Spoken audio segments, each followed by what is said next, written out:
بات کو ٹھان لو تم میوات والو کہ ہمارے نوازوں کے بے نمازی نہیں رہے گا. ایک ساتھی بیٹا سوچتا رہتا ہے دکان پہ، یہ گاہک میرے آ جاتا، یہ گاہک بھی یہاں آ جاتا، یہ والا گاہک بھی آ جاتا، ہاں یہ سامنے سے گزر گیا ہے، یہ میری دکان میں کیوں نہیں آیا؟ اجی بھائی صاحب آ جاؤ، ہاتھ پکڑ پکڑ کے کھینچ کھینچ کے لا رہے دکان میں.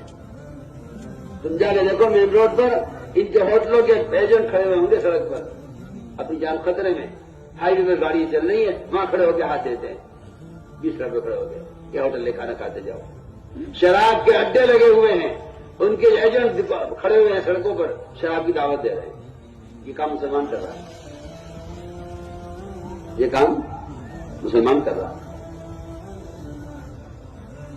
میں تم سے بہت کام کی بات کر رہا ہوں. اس لیے میرے دوستوں دوسروں کو نماز پر آمادہ کرو، خود اپنی ذات سے نماز میں کمال پیدا کرو. جو نماز قبول نہیں ہوتی وہ نماز قبول نہیں ہوتی جتنی جلدی جلدی پڑھی جاتی ہے. ہمارے جلسوں میں نمازیں ہوتی ہیں نماز سکھلانے کے لیے. اپنی مسجدوں میں ایسی اطمینان سے نماز پڑھا کرو. اگر رکوع سجدہ قوما قاعدہ جلسہ اطمینان سے نہیں ہو رہا تو یہ نماز بوک دے کے ماری جائے گی گندے کپڑے کی شکل میں. جو نماز کامل نہیں ہوتی وہ نماز نمازی کے لیے بد دعا کرتی ہے. دکان نہیں چل رہی، کھیت جڑ گیا، سیلاب آ گیا، پیداوار کو کیڑا لگ گیا، دکان خرقے ہو گئی، کسی نے دکان پہ چھوٹا مقدمہ ڈال دیا، حجی میں تو مظلوم ہوں، میری تو کوئی غلطی نہیں ہے. اچھا تم نے تو نماز کو برباد کیا، اب نماز کی بد دعا لگے تجھے.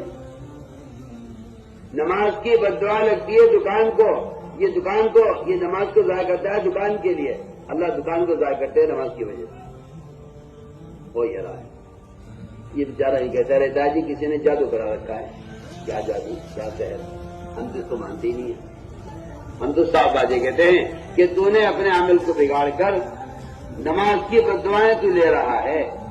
جس طرح مظلوم کی بد دعا لگتی ہے یتیم کو ستانے والے کی جو بربادی ہوتی ہے وہ یتیم کی بد دعا سے ہوتی ہے.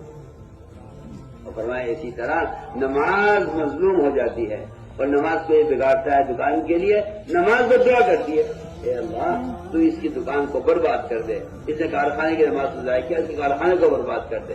اس نے اپنے کھیت کے تیار کے لیے نماز ضائع کی، اس کی کھیت کو اجاڑ دے. نماز بد دعا کرتی ہے نمازی کے لیے. اس لیے ہمیں چاہیے کہ لمبی لمبی نمازیں پڑھنے کی مشق کیا کرو. جس کی نماز میں کمال ہوگا دین میں کمال ہوگا. حجمایا من اقام فقد اقام الدین. جو نماز کو درست کرے گا دین کو درست کرے گا. جو نماز کو قائم کرے گا وہ دین کو قائم کرے گا. اپنے گناہوں کا اظہار نماز میں تلاش کیا کرو. مجھ سے کون سا گناہ ہوا؟ یہ جو گناہ ہوا ہے نماز میں غلطی ہوئی ہے مجھ سے، کوئی نام سستی ہو رہی ہے. جو نماز چھوڑ دیتا ہے اس کا اسلام میں حصہ ختم ہو جاتا ہے.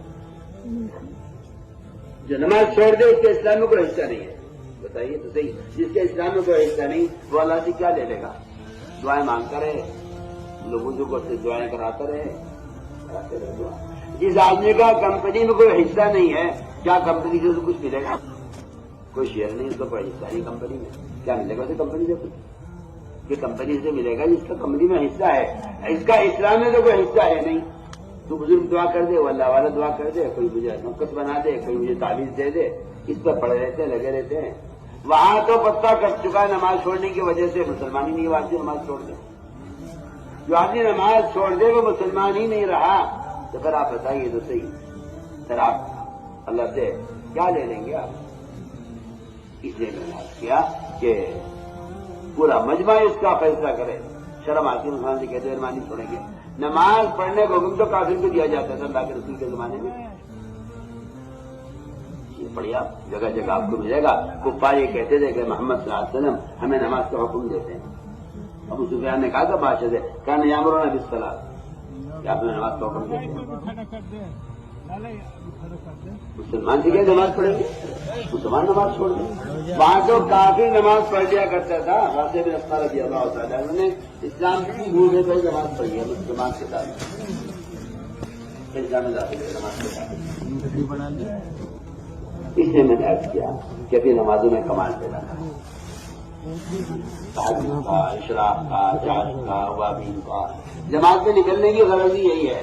یہاں دکانیں لگا رہتا ہوں، نماز نفل چھوٹ جاتی ہیں. یہاں دکان کی مجموعے سے کبھی کبھی سنتیں چھوٹ جاتی ہیں. آہستہ آہستہ سنتوں کا نفلوں کا مزاج ختم ہو رہا. دن بھر کھیت سے تھکا رہا کہ لیٹ گیا، رات کو تھک گیا، بدن تھکا ہوا ہے.